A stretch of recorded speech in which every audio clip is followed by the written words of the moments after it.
el procedimiento penal acusatorio a partir de la etapa intermedia hasta el dictado de sentencia.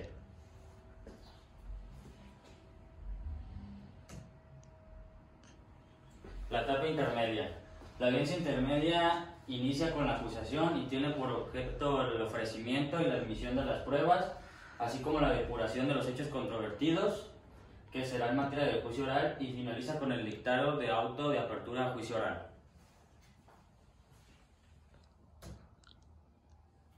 Durante esta etapa se harán tres cosas esenciales. Se ofrecerán las pruebas, se depurarán los hechos controvertidos y se fijará la litis.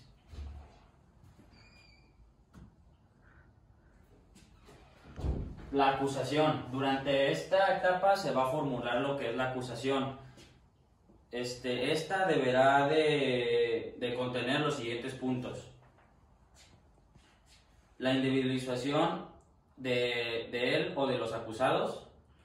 La relación clara, precisa, circunstanciada y específica de los hechos atribuidos en modo, tiempo y lugar, así como su clasificación jurídica. La relación de las circunstancias clasificativas de la responsabilidad penal que lo concurrieren, la comisión o participación concreta que se atribuye al acusado, la expresión de los preceptos legales aplicables, los medios de pruebas que el Ministerio Público pretende presentar en el juicio, el monto de la reparación del daño, la pena hipotética a imponer, los medios de prueba que el Ministerio Público pretende presentar para la individualización de la pena, el decomiso de los bienes asegurados, en su caso la solicitud que se apliquen de alguna forma de determinación anticipada del proceso. Estos son los puntos que debe de contener la acusación que presentará el Ministerio Público. Después, para poder terminar con la etapa intermedia y para poder dar pie a que inicie el juicio oral, se tiene que dar el auto de apertura a juicio oral, que con finalizará lo que es la etapa intermedia. En este auto se necesita tener los siguientes puntos. Punto número 1, el juez competente para celebrar la audiencia del juicio oral. La individualización de los acusados. Las acusaciones que deberán ser objeto del juicio y las correcciones formales que se hubieran realizado en ellas. Los hechos en materia de la acusación, la clasificación jurídica del mismo, que podrá ser distinta a la establecida en el auto de vinculación a proceso o en la de la acusación. Los acuerdos probatorios que se hayan llegado por acuerdo de las partes, los medios de prueba que deberán desahogarse en la audiencia de juicio oral, las pruebas que en su caso deban desahogarse en la audiencia, de las sanciones y de reparación del daño, las medidas de resguardo de identidad y datos personales que procedan en términos de del código, las medidas cautelares que se le hayan impuesto al acusado, y ya. Esos son los puntos que deberá de contener el auto de apertura a juicio oral. Después de esto, ahora sí, iniciará la última etapa del procedimiento acusatorio adversarial, que es el juicio oral. Esta etapa es la etapa de decisión de las cuestiones esenciales del proceso. Se realiza sobre la base de la acusación, en que deberá asegurarse la efectiva vigencia de los principios de inmediación, publicidad, concentración, igualdad, celeridad y continuidad. El juicio comprende desde que se recibe el auto de apertura a juicio oral, como ya se lo había mencionado, hasta la sentencia que emite el tribunal.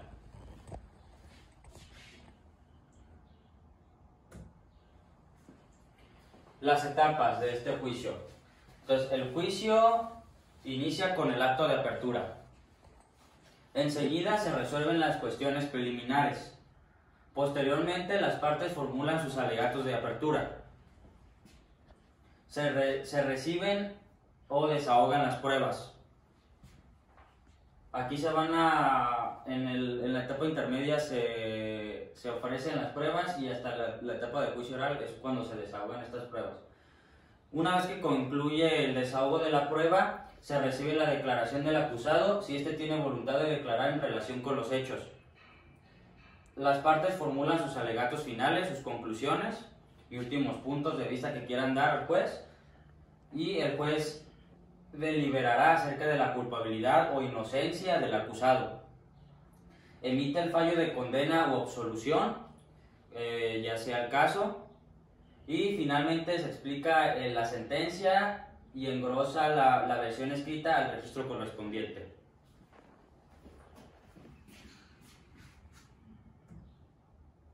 Por último, la sentencia. Como ya lo mencioné, el juez deliberará cuál va a ser su fallo, y hay dos tipos de sentencia, que puede ser la absolutoria o la condenatoria. En caso de que el juez dé una sentencia absolutoria, lo que procederá en este caso será que el juez dispondrá en forma inmediata el levantamiento de las medidas cautelares que se le pudieron haber dado al imputado, y ordenará se tome nota de este levantamiento en todo índice o registro público y policial en el que figuren. También se ordenará la cancelación de las garantías de comparecencia y reparación del daño, que también si se hubieran dictado antes, estas quedarán absueltas. En su caso se ordenará el levantamiento del aseguramiento de bienes únicamente respecto al proceso que se resuelva. Si ya sea que en el proceso al imputado se le aseguraron algunos bienes, estos también quedarán liberados. En la misma audiencia en la que se dicta el fallo sobre la absolución, se convocará a una audiencia que deberá celebrarse dentro de los 5 días siguientes, en la que el juez hará el pronunciamiento de la sentencia absolutoria. Esto es en caso de que la sentencia sea absolutoria. En caso de que la sentencia sea condenatoria, en la misma audiencia se señalará la fecha en la que se celebrará la individualización de las sanciones y reparación del daño, dentro de un plazo que no podrá exceder a los 5 días. Abierta a la audiencia, se dará uso de la palabra al Ministerio Público en primera parte, en su caso a la víctima o ofendida, y al sentenciado y su defensor en ese mismo orden. Se desahogarán las pruebas debidamente admitidas en la fase intermedia, empezando por las del Ministerio Público y luego por las de la defensa. El juez deliberará acerca del grado de culpabilidad del imputado, es decir, para ver cuántos años se le dará de prisión, si es el caso. En la misma audiencia de individualización de sanciones o en la que se dicta el fallo sobre la condena, cuando las partes hubieran renunciado a la celebración de la audiencia de individualización, se convocará a una audiencia que deberá celebrarse de entre los 5 días siguientes, en la que el juez hará el pronunciamiento sobre su sentencia condenatoria. Es todo, muchas gracias.